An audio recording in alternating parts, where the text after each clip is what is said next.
Hello tout le monde, c'est Trade, votre conseiller en investissement financier certifié en France et analyste financier. Et aujourd'hui, on va parler du top de Bitcoin. Quand est-ce qu'il va arriver? Parce que finalement, on entend pas mal de théories.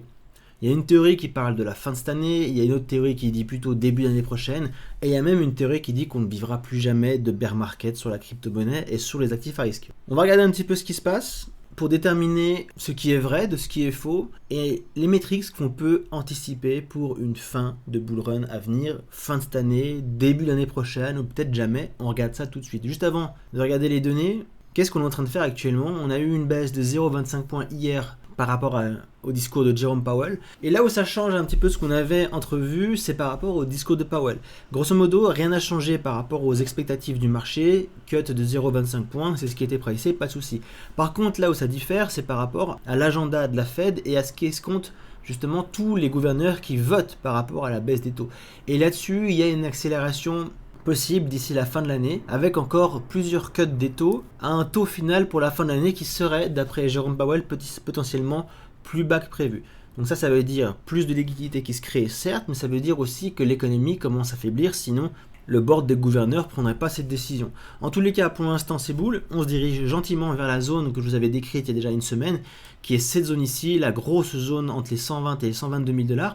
Pourquoi cette zone-là? Parce que c'est la dernière zone d'imbalance majeure en 4 heures qui suit toutes les prises de liquidité de ces sommets-là. Quand on était ici, je te disais que c'était assez évident qu'on allait venir prendre ces sommets ici, ici, ici et ici, pour aller se ranger dans cette grande zone de prix qu'on pourrait même étendre jusqu'ici et qui va globalement des 120 000 $ environ aux 123 000 $.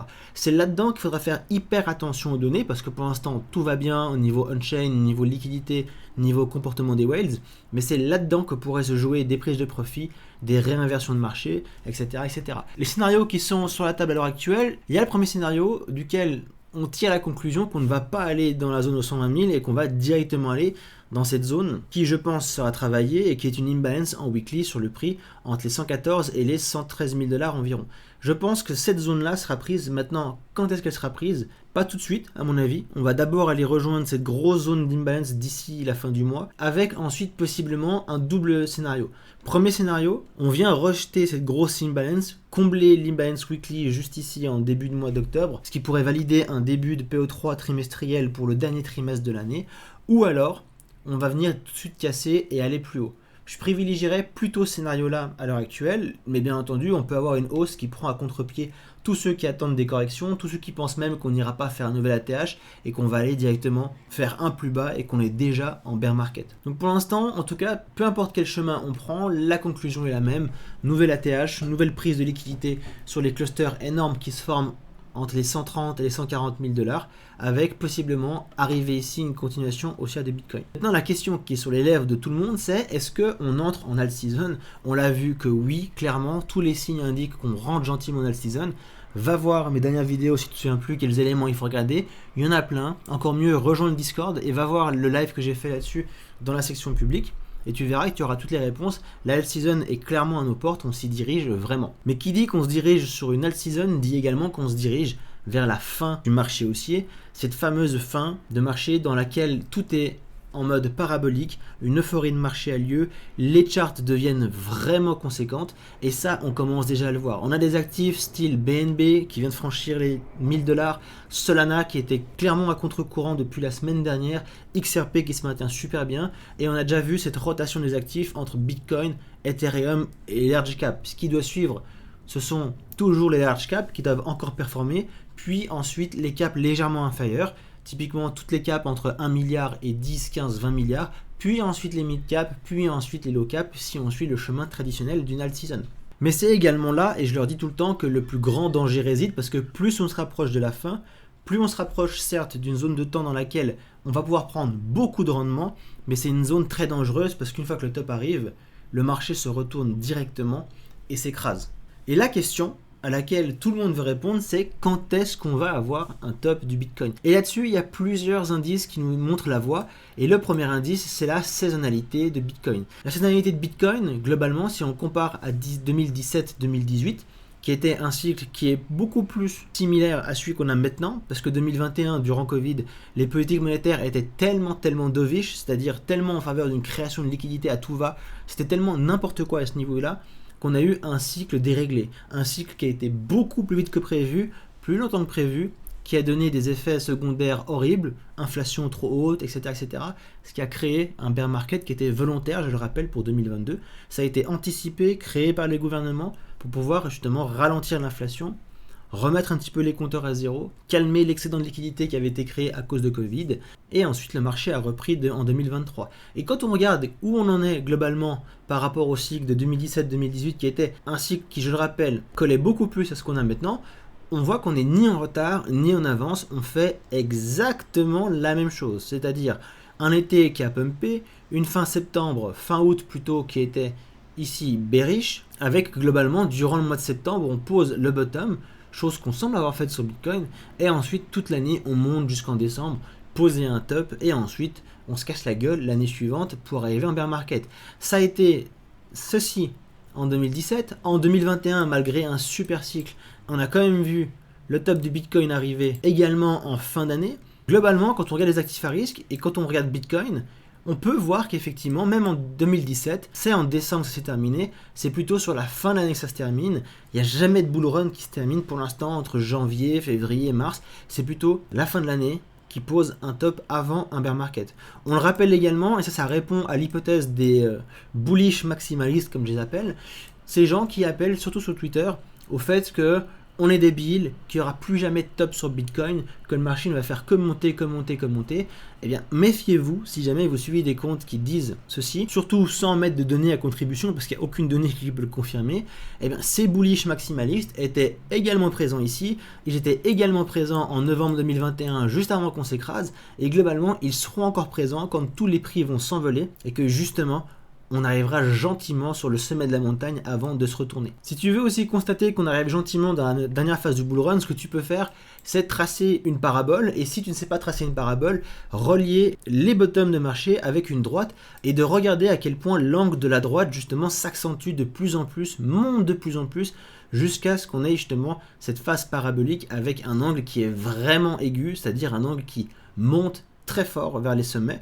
Tu peux voir que même si beaucoup de gens disent « Ah mais on voit pas de mouvement parabolique, ça monte en escalier, c'est-à-dire ça monte, ça corrige, ça monte, ça corrige ». Non, le mouvement parabolique, on voit bien qu'il se met en place avec d'abord un angle de montée qui était hyper doux, puis un angle qui s'est accéléré en prenant seulement les bottoms bien entendu, un angle qui s'est encore accéléré, un angle qui s'est encore accéléré, et maintenant avec la prochaine phase haussière, on va dessiner un autre type d'angle qui doit être encore plus aigu que le dernier, et qui va forcément l'idée à des montées très rapides, très soutenues, mais également très courtes en termes de temps. Donc de nouveau, on se rapproche vraiment de la fenêtre de tir ultime pour ce bull run. Donc la saisonnalité, c'est-à-dire les mois auxquels on s'est toujours écrasé la tranche, c'est-à-dire les mois durant lesquels on a toujours posé un top en année post-élection, indique plutôt une fin d'année, novembre-décembre. Quand on regarde la rotation des actifs qui se met en place, l'angle que prend la parabole sur Bitcoin, on constate également que ça, c'est pas une parabole qui va durer encore un an.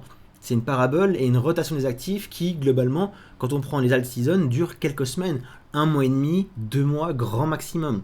Avec toujours Bitcoin qui va d'abord faire une poussée, et ensuite une rotation sur les actifs à risque qui suivent Bitcoin beaucoup plus élevés.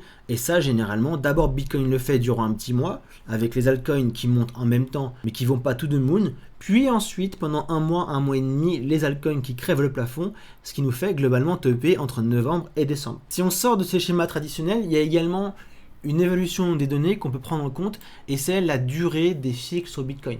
Alors là, je te tirais un extrait du livre que je suis en train d'écrire qui se penche beaucoup plus sur la macro, les cycles de marché, les cycles de la dette, les cycles immobiliers, tout ce que je vous présente dans mes vidéos, et que je vais sortir dans un petit mois environ, et qui relève une chose hyper intéressante. Je t'ai mis ici les différents cycles, le premier cycle, le deuxième, le troisième, le quatrième, et le cinquième dans lequel on est, et j'ai fait un exercice hyper simple pour le coup, qui est à la portée de tout le monde, et qui a été de regarder pour chaque cycle combien de temps a duré la hausse, combien de temps a duré la baisse. Et ce qui est intéressant, c'est qu'on peut voir que la hausse s'accentue en termes de durée.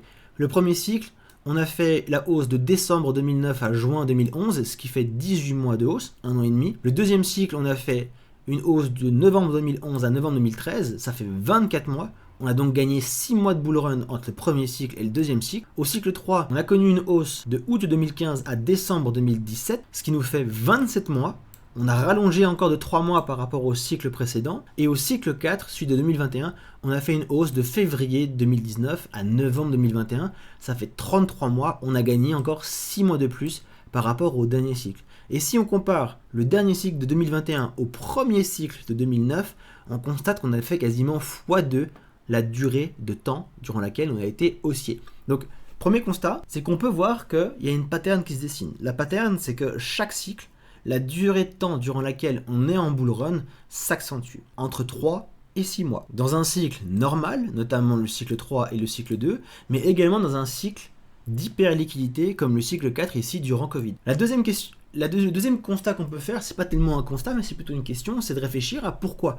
Pourquoi est-ce que le cycle sur Bitcoin et sur les crypto-monnaies s'allonge à travers le temps? Et la réponse, elle est extrêmement simple. Si on regarde les cycles de marché, les vrais cycles de marché, ils n'ont rien à voir avec Bitcoin. Quand vous prenez les actifs traditionnels à risque, S&P 500, Nasdaq ou autres, les cycles de marché de 4 ans, ça n'existe pas. C'est propre à la crypto. Pourquoi? Parce que la crypto est un domaine qui est naissant, qui est encore tout petit, beaucoup plus soumis aux fluctuations, et qui doit trouver un rythme de croisière et surtout, j'aime bien utiliser cette métaphore, trouver un grand frère auquel se référer. Et le grand frère de la crypto, c'est le marché action, Nasdaq, S&P 500. Et donc c'est pour ça qu'on voit une corrélation entre le marché crypto et le marché action, parce qu'ils sont dans la même armoire des actifs à risque, comme j'aime bien le dire. Et quand on regarde les cycles sur le S&P 500 et le Nasdaq, ils durent en moyenne entre 5 et 10 ans, et sont constitués de cycles courts entre 3 et 5 ans pour le plus court, et de cycles longs qui sont les plus majoritaires entre 8 et 12 ans.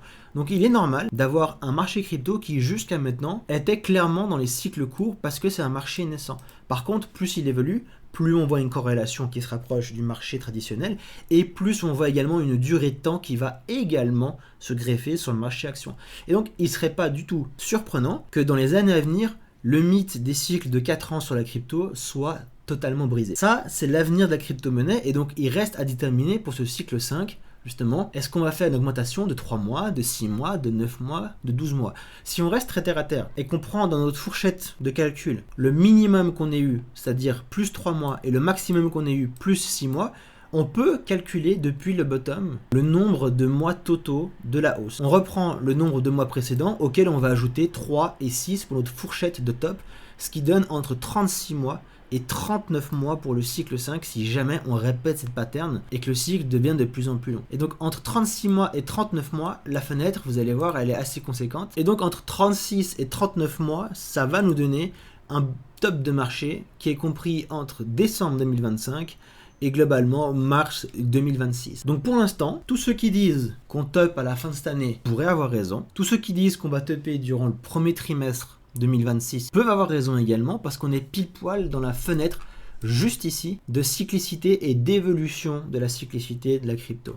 Je ne prends même pas en compte toutes les infos qu'on a par rapport au cycle de la dette, par rapport aux chiffres des crédits qui commencent à être impayés, de la situation au niveau du chômage qui commence gentiment à devenir instable, par rapport au cours des actions qui sont trop hauts, le marché qui est clairement surévalué, la bulle qui est sur le point d'éclater. Quand on prend tout ceci, on sait globalement que la fenêtre de temps ne va pas aller plus loin que mars 2026. Alors maintenant, il se pose quelques questions. Est-ce que le marché va faire exactement ce que tout le monde attend, c'est-à-dire un top en novembre-décembre, parce que globalement c'est ce que pense tout le monde, ou alors est-ce que le marché va prendre à contre-pied ces gens-là, faire déborder le bull run avec un top entre janvier, février, possiblement mars, vu que c'est le max de la fenêtre, avec des gens qui justement psychologiquement vont switcher haussier en se disant manifestement les cycles n'existent plus, on devait topper en novembre, on n'a pas topé en novembre, on est en février 2026, ça continue, ça veut dire que c'est tout de moon jusqu'à la fin de l'année, et en fait c'est en mars qu'on commence directement un bear market de folie comme celui que je vous annonce depuis un petit moment. Ça c'est ce qu'il y a sur la table, mais force est de constater que pour l'instant cette fenêtre de temps elle est hyper sécure,